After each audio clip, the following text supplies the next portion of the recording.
السلام عليكم ورحمة الله وبركاته. أكم درت هردفتون شانالي كويلة ترقمتن هندي كيسان أنا نقاكوتي الحمد لله بكجرتن التنجيني ربي إسمبر هادراتو إن شاء الله فيديو براتين ديويد فيجرا فيديو مكو ويا هرا صلاة ولينو جنة كمارجتن جنوستي في الفرومين جرا شنكرتي جيرا تيماتيمي كيار نانا ليمون بقدونس وان كان مقاي سامبيكو سورة ساسنيتين أقرسيسا كنو كنادا كنران صلاة وجدتا يجودا أسوان بقدونس نكون حدا سدي بقدونس ندير كمتي هدوم ماچو قبجي جودا دبولا وججودف amma hunda isaatu mureetaniin soosiisaa hunda yeroo waliin hojjannutti obsaan na hordofa.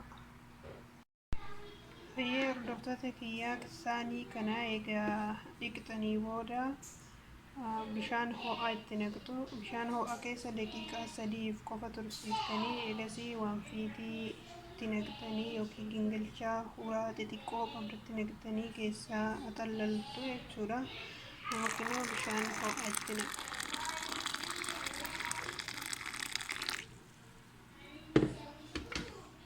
daqiiqa 3 qofa bishaan ho'aa keessa tursiistanii keessaa baastu akkasiin jiraan banne. Hayyee hordoftoota kiyyaa kinoo haala kanaan hunda isaatu muree qopheessitaniin jira. Hunda isaa amma tartiiban yeroo walitti naqu na hordofa. Baqduunas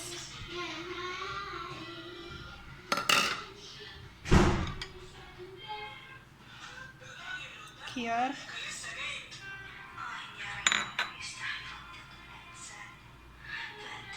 timaatimii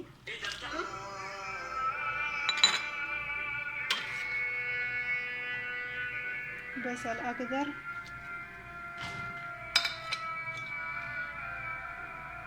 filfil roomii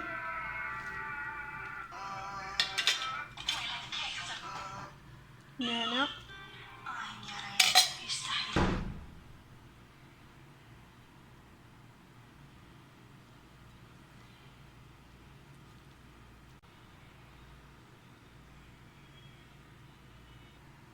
hayyee hordoftoota kiyya kinoo kana fakkaata. Salaataan kun hedduu tokko mi'aawaa hedduu tokko bareeda.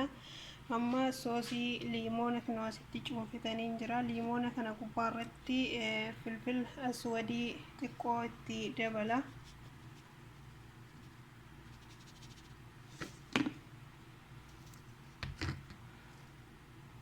Ashaboo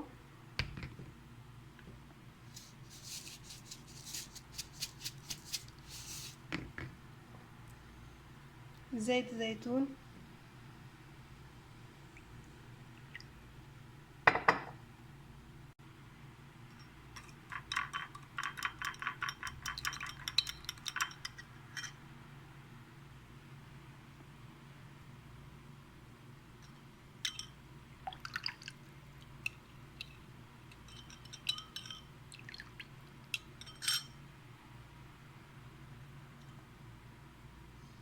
Videoon koo guyyaa har'aa kinoo kana fakkaata.